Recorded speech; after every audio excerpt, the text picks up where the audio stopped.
Assalamualaikum warahmatullahi wabarakatuh. Kami dari kelompok 6 ingin mempresentasikan hasil diskusi dari kelompok kami, yaitu mengenai implementasi strategi kolaboratif. Materi dari buku tematik kelas 6 semester 1, tema 1, Selamatkan Makhluk Hidup, subtema 1, Tumbuhan Sahabatku, pembelajaran 4. Adapun nama-nama dari anggota kelompok kami yaitu saya sendiri, Ferdian Nugi Anggara, kemudian ada Fidatur Rohmah, dan yang terakhir ada Tasya Maulidiawati yang berasal dari kelas PGSD 2019B. Kami di sini akan membahas definisi, tujuan, karakteristik, implementasi, fase-fase, serta kelebihan dan kelemahan. Definisi strategi pembelajaran kolaboratif. Menurut Panit tahun 1996, pembelajaran kolaboratif merupakan metode pembelajaran yang menempatkan kerjasama sebagai kunci keberhasilan suatu kelompok di dalam mencapai tujuan bersama. Bekerja sama, membangun bersama, belajar bersama, maju bersama, dan berhasil bersama adalah ide-ide kunci di dalam pembelajaran kolaboratif. Menurut Deutsch tahun 2006, pembelajaran kolaboratif adalah pembelajaran yang menggunakan kelompok-kelompok kecil siswa yang bekerja sama untuk memaksimalkan hasil belajar mereka. Tujuan strategi pembelajaran kolaboratif. 1. Menciptakan lingkungan pembelajaran yang berpusat pada siswa dan bersuasana kerjasama. 2. Menghargai pentingnya konteks sosial bagi proses pembelajaran. 3. Memberikan kesempatan kepada siswa menjadi partisipan aktif di dalam proses belajar. 4. Mengembangkan berpikir kritis dan keterampilan pemecahan masalah. 5. Membangun semangat belajar sepanjang hayat. Karakteristik strategi kolaboratif. 1. Ketergantungan positif terjadi jika setiap anggota kelompok menyadari bahwa seseorang tidak dapat berhasil tanpa melibatkan keberhasilan anggota lainnya. 2.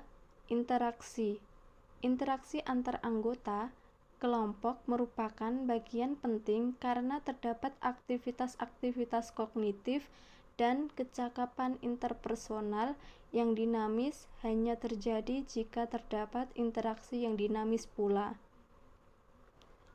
Yang ketiga, pertanggungjawaban individu dan kelompok. Dalam pembelajaran kolaboratif, tidak hanya keberhasilan kelompok saja yang menjadi perhatian, namun keberhasilan setiap anggota kelompok sangat dipentingkan. 4. Pengembangan kecakapan interpersonal. 5. Pembentukan kelompok heterogen. Pembentukan kelompok dilakukan dengan mempertimbangkan agar setiap anggota dapat berdiskusi sehingga dapat mencapai tujuan. 6.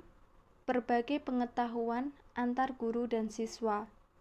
Dalam pembelajaran kolaboratif, guru menghargai dan mengembangkan pembelajaran berdasarkan pengetahuan, pengalaman pribadi, strategi, dan budaya yang dibawa siswa. 7. Berbagai otoritas antar guru dan siswa.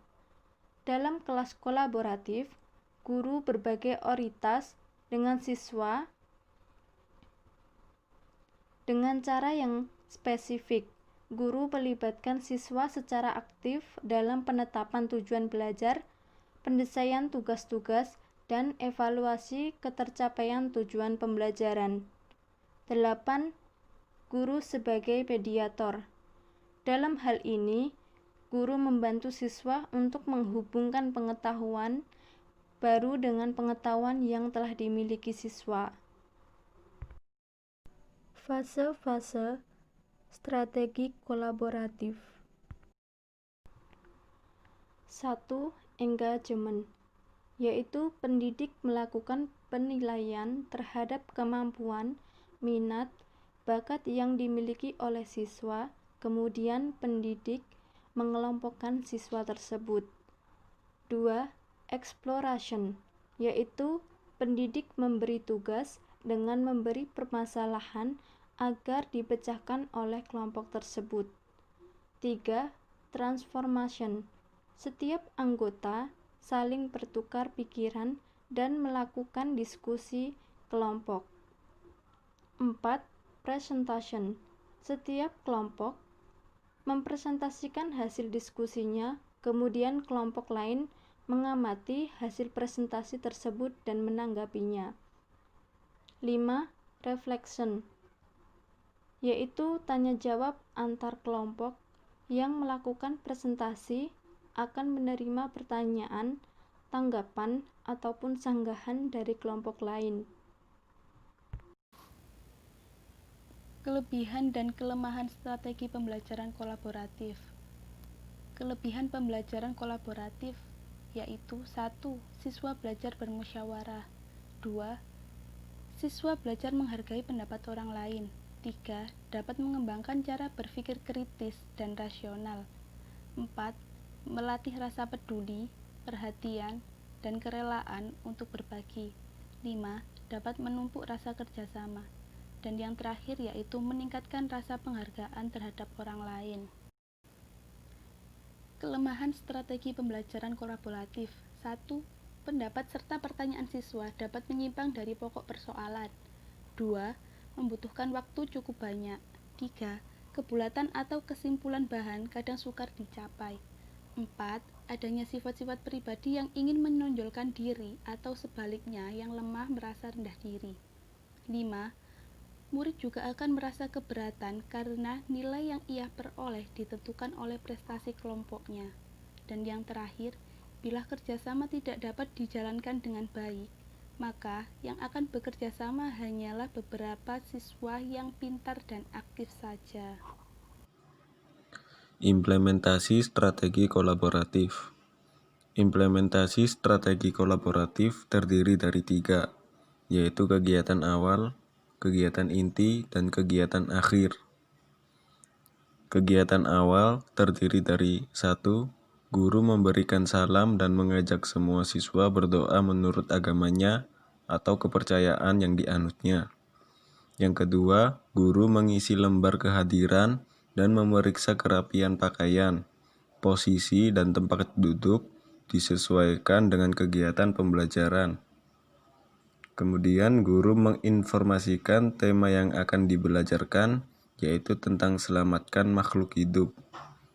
Dan yang terakhir, guru menyampaikan tahapan kegiatan yang meliputi kegiatan mengamati, menanya, mengkomunikasikan, dan menyimpulkan.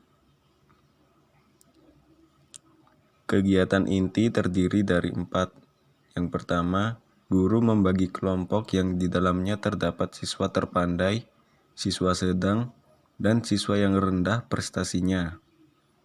Yang kedua, setiap siswa diminta untuk membuat ciri-ciri kesimpulan yang baik. Pekerjaan siswa diperlihatkan kepada guru. Yang ketiga, guru memberikan informasi tentang daftar periksa yang akan digunakan untuk menilai pekerjaan siswa. Yang keempat, guru memberikan penguatan tentang apa yang dimaksud dengan kesimpulan yang baik.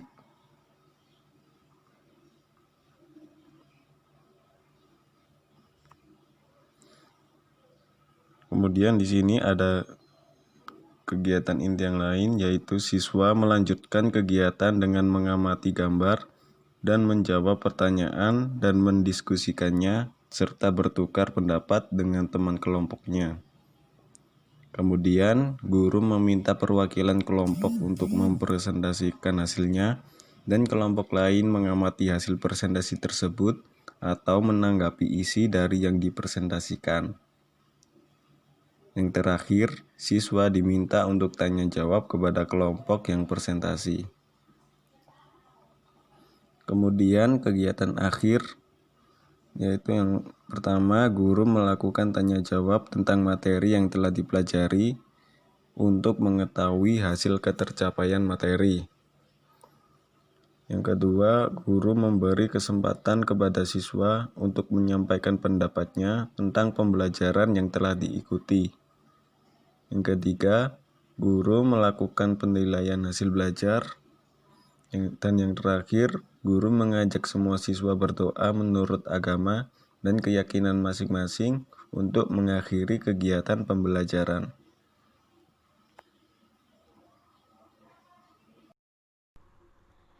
Kesimpulan dari penjelasan di atas dapat disimpulkan bahwa pembelajaran kolaboratif adalah suatu pembelajaran yang melibatkan siswa tersebut untuk bekerja sama dalam kelompok dengan tujuan agar pembelajaran dapat tercapai dengan melalui interaksi sosial serta bimbingan dari pendidik. Sekian presentasi dari kelompok kami. Apabila ada kurangnya, mohon maaf yang sebesar-besarnya. Kami akhiri. Wassalamualaikum warahmatullahi wabarakatuh.